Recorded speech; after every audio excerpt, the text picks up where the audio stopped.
Здраво, јас сум Илија и чест ми е во следниве неколку минути да ве водам низ совети кои што можат да спасат човечки животи. Но да не си играм играчки со камионите. Пред да го расипам, да се префрлиме кај Михаил кој што ќе ни каже што да правите во случај на пожар, а вие сте дома. Слушајте внимателно. Многу е важно како реагираме во случај на пожар. Но исто така е важно добро да се подготвиме за евентуален случај на пожар во нашиот дом.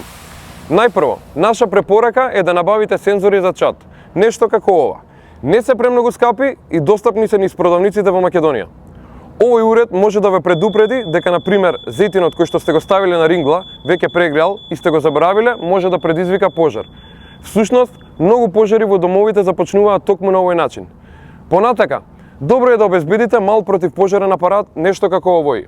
И во случај на помал оган, ќе го земете секако апаратот, го чувате подалеку од шпоретот, по можност надвор од кујната, ќе го насочите кон огнот и ќе ја притиснете рачката со тоа што ќе го изгаснете пламенот. Во случај на оган со посериозен интензитет, каде ќе процените дека не сте во можност да го изгаснете, веднаш напуштете го станот, вие и вашето семејство, и не заборавајте. Ова е многу важно. Затворете ја вратата од собата. Не заклучувајте, едноставно само затворете ја. Веднаш јавете се на 193 и ние ќе пристигнеме да интервенираме. Доколку огнот од некоја причина ве спречува да излезете надвор од станот, не влегувајте во некој од собите, туку излезете на балконот или што подалеку од огнот и отворете прозор и таму чекајте. Никако не го користете лифтот.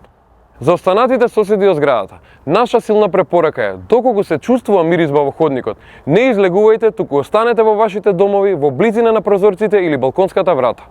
Бидете безбедни вие и вашите соседи. И запомнете, најважни се луѓето. Оставете ги предметите. Останете со нас низ целиот серијал. Ви ветуваме одлични совети од македонските пожарникари. И не го заборавајте бројот 193 во случај на пожар.